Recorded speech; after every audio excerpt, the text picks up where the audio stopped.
Bang, Bang kayak mana Bang, kayaknya mau insaf, gimana cerita hidayahnya Muhammad Komarul Wahbi. Jadi cerita pertama kali mau insaf itu saya memang dari kecil itu udah diajari agama sama ibu saya, sama papa saya. Udah diajarin agama, udah ngaji juga dari kecil udah ngaji. Jadi setengah pesantren kilat juga udah. Tapi memang saya yang bandel. Kalau kakak saya, adik-adik saya itu nggak bandel. Memang dari kecil udah pakai jilbaban semua. Kalau saya baru bengis, ya, tatoan semua, tukang kelahi, tukang berantem. Emosinya jarang terbendung. Tuh kalau saya tuh gitu emosian orangnya. Jadi kalau didikannya sudah didikan agama kalau saya. Tapi mulai insafnya itu pernah saya main ayam itu di Batam Dugem. Jadi waktu itu tahun baru teman-teman. Jadi saya nggak cerita apalah, nggak cerita bangga dengan keburukan, nggak. Jadi waktu itu tahun baru. Jadi saya makan obat itu, makan ekstasi itu. Saya narkoba nggak teman-teman ya. Nyabu, ganja nggak, ngerokok aja saya nggak, minuman keras nggak. Jadi saya cuma makan ekstasi aja. Jadi waktu itu saya makan tuh mau dugem kan tinggi tuh.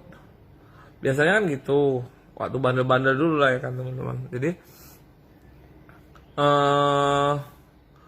waktu tahun baru itu pengunjung rame membludak di Newton itu, di diskotik Newton Batam di Newton. Jadi saya makan obat itu biasa makan separuh naik. Ini makan separuh kok nggak naik ya? Karena rame orang itu kan panas teman-teman. Teman-teman saya pada di room semua. Cuman kalau di room itu kan saya kurang enjoy. Jadi saya mungkin mau naikin biusnya dulu, saya turun ke bawah ke hall. Tapi di hall itu begitu rame orang, jalan susah, sempit, asap rokok semua kan. Jadi saya makan separuh nggak naik, makan satu nggak naik. Penghabisan saya makan 4 kalau nggak salah, makan obat itu 4. Udah makan obat itu 4, kok nggak naik-naik ya. Panas sekali ya kan. Terus saya mau buang air kecil. Buang air kecil lah. Di Newton itu buang air kecilnya kan agak ke belakang mas saya kan. Terus lagi pipis gitu, pas di muka saya ini AC, ada panas AC gini, nyocor AC gitu kan. Ya ada panas nyocor AC. Jadi saya lagi pipis itu ngadep ke AC gitu, kena AC lah, muka saya dingin kan. Di kamar mandi naik biusnya teman-teman, jadi gitu tinggi gitu ya kan. Jadi dunia ini perasaannya muter gitu. Terus ketinggian saya kan. Terus entah macam mana diantar pulang teman-teman. Di Newton kalau di Batam tahu lah orang bilang Newton. Jadi diantar pulang kan sampai di penginapan. Saya tuh nggak tahu lah, kayak orang bingung lah teman-teman, ketinggian makan 4 ya kan, nggak sadar entah gimana. Terus waktu subuh itu teman-teman, subuh itu sebelum azan subuh tuh kan ada orang buka muratal Al-Quran. Suara muratal Al-Quran tuh suara ngaji itu ya kan. Jadi diputernya surat juz amma itu. Terus dalam antara sadar dan gak sadar saya terdengar suara Al-Quran itu. Azan pula teman-teman, azan Isya. Tuh. Di rumah saya nih ada waktu untuk azan nih, seperti yang di masjid. Tapi saya cepetin itu 10 menit.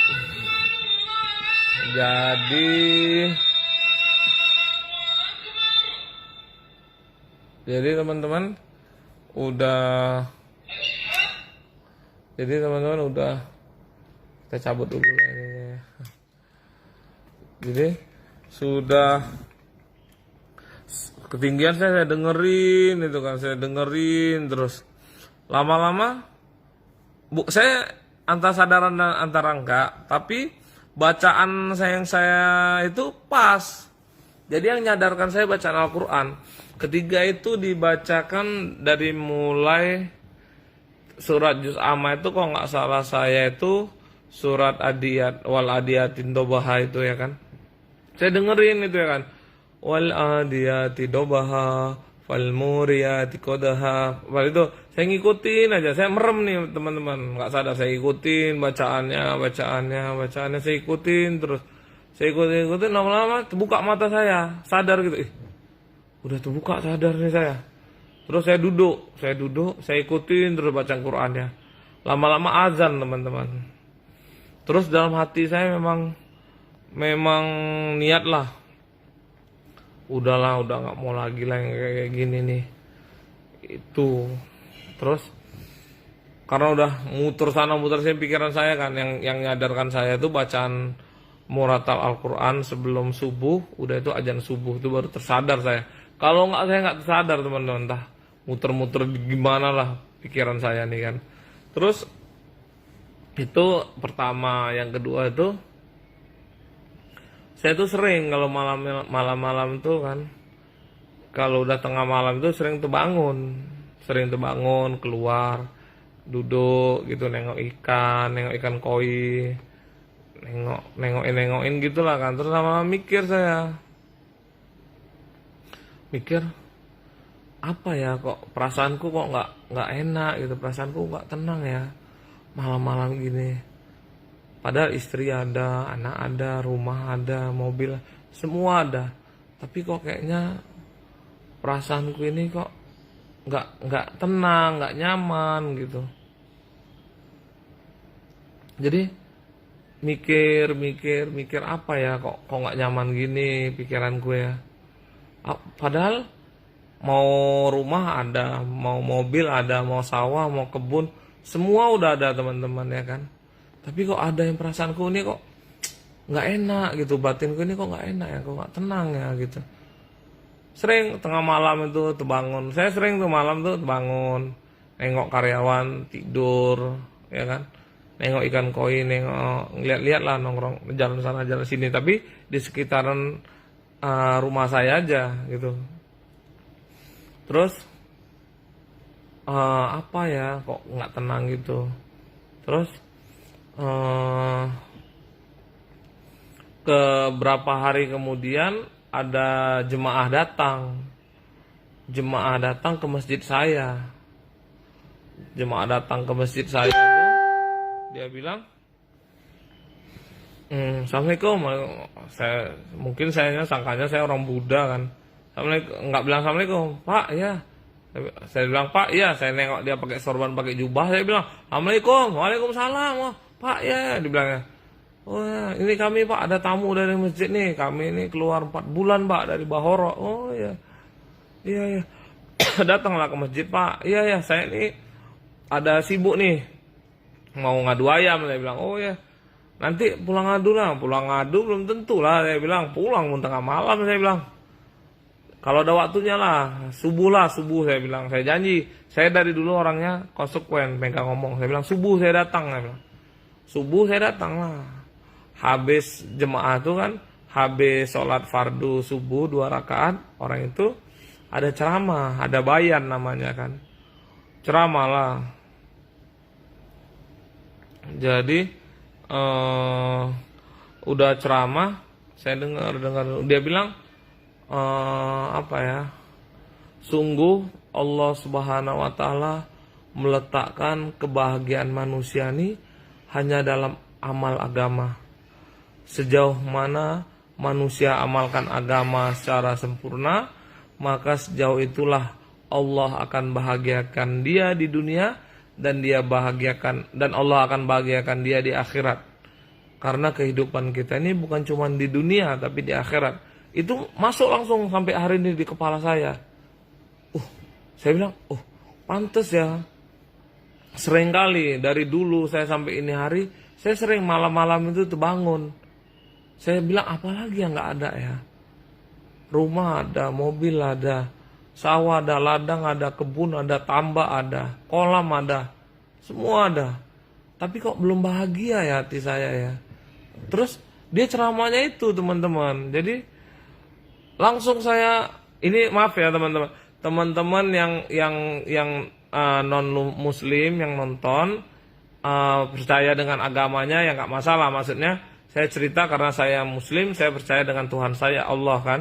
Teman-teman kalau yang non muslim percaya aja sama teman Tuhannya teman-teman. Dan sifu saya itu di Thailand gitu, mau ngadu ayam dia tetap sembahyang berdasarkan kepercayaan masing-masing aja ya teman-teman. Jadi saya nggak apa namanya ya, nggak nanti dibilang Islam radikal pula ya. Jadi saya itu apa ya, nasionalisme. Jadi semua, tapi pas pula yang saya ceritain kan saya muslim. Jadi orang muslim itu kan Tuhannya Allah gitu ya kan. Jadi Ustadz tadi itu ngomongnya nyangkut di kepala saya gitu. Jadi bahasannya Allah katanya kan gitu kan. Saya kan bingung tiap malam kenapa nih kok saya nggak bisa tenang, nggak bisa bahagia, padahal semua udah ada kok belum bahagia ya, hati saya kok belum tenang. Jadi rupanya Ustadz itu bilang itu, bahasanya Allah Subhanahu wa taala meletakkan kebahagiaan dan kejayaan manusia itu hanya dalam amal agama, hanya dalam iman dan amal agama. Sejauh mana iman dan amal agama satu orang manusia itu sempurna, maka sejauh itulah Allah akan bahagiakan dia di dunia dan Allah akan bahagiakan dia di akhirat. Gitu. Jadi saya pikir iman dan amal. Iman nih saya orang beriman lah, Islam gitu ya kan. Maksudnya yang saya imamin itu kan Allah dan Rasulnya gitu. Kalau saya kan Muslim, Tuhannya, ketuhanan saya Allah gitu ya kan. Kalau teman-teman terserah nggak apa-apa ya kan, sesuai dengan keyakinan masing-masing aja. Jadi saya bilang, oh ini saya memang udah beriman, tapi beramal jarang gitu ya kan. Tapi memang saya memang hampir tamat pesantren juga lah, pesantren kilat ya teman-teman ya kan. Jadi itu kok pantas ya saya belum bahagia. Kenapa? Karena belum beriman yang sepenuhnya dan belum beramal yang sepenuhnya, maka saya itu belum bahagia. Terus Ustadz ini bilang, Pak Antoni bisa ada waktu kalau ikut kami ini keluar 3 hari katanya gitu kan. Saya bilang, Pak saya ini waktunya sibuk Pak, untuk tidur saya kurang, sibuk saya ke luar negeri, ke provinsi-provinsi keliling Indonesia untuk ngadu ayam. Dia bilangnya gitu. Terus kata bapak ini, kalau nggak bisa 3 hari, bapak ikut aja sama kami 1 hari. Nggak bisa juga Pak, kalau nggak nanti malam bapak tidur sama kami ya di masjid ya katanya. Oh kalau tidur aja di masjid bisa Pak. Jadi waktu itu tidurnya di masjid teman-teman. Masjidnya panas. Saya waktu itu belum ada sleeping bed, jadi diundang ke masjid untuk tidur, saya datang aja bawa diri, pakai celana jeans, pakai kemeja, pakai peci. Dia bilang, bapak bawa alas tidur, nggak bawa. Jadi pakai sarung aja lah Pak alas tidurnya. Iya. Saya biasa udah tidur pakai AC, pakai itu kan, tidur di masjid nggak bisa lah saya tidur. Saya nengok ada yang lagi sholat tahajud, ada yang saya nggak, waktu itu 1 malam saya nggak bisa tidur. Saya merhatiin orang tua aja. Ada yang baca Quran, ada yang berzikir, ada yang sholat gitu ya kan. Terus tapi hati saya tenang waktu itu. Terus saya ikutlah. Udah azan, masjid saya udah azan teman-teman. Mungkin nanti lanjut lagi atau besok ya teman-teman. Jadi saya cerita sedikit lagi. Jadi karena saya senang, saya luangkan waktu saya untuk keluar 3 hari. Jadi saya ikut keluar 3 hari tabligh. Orang bilang jemaah Jaula, jemaah Kompor, jemaah ke Medan, jemaah Jalan Gajah, jemaah Marelan, atau di Jakarta jemaah Kebonjeruk, itu ya teman-teman. Jadi saya keluar 3 hari. Pertama kali keluar 3 hari nangis saya sejadi-jadinya bahasanya. Wah banyak kali lah dosa saya bungono. Baru tahu lah saya bahasannya apa ya, kehidupan kita ini bukan di dunia aja, tapi ada kehidupan setelah kehidupan dunia ini, yaitu kehidupan akhirat. Jadi apa-apa yang kita buat di dunia ini bakal kita pertanggungjawabkan di akhirat. Gitu. Jadi saya kira kalau dulu kalau manusia makin kaya makin bahagia, rupanya saya makin kaya nggak bahagia. Makin banyak mobil makin bahagia, enggak juga. Makin banyak rumah makin bahagia, enggak juga. Rupanya makin kita beriman, makin kita beramal, baru kita bahagia gitu. Tapi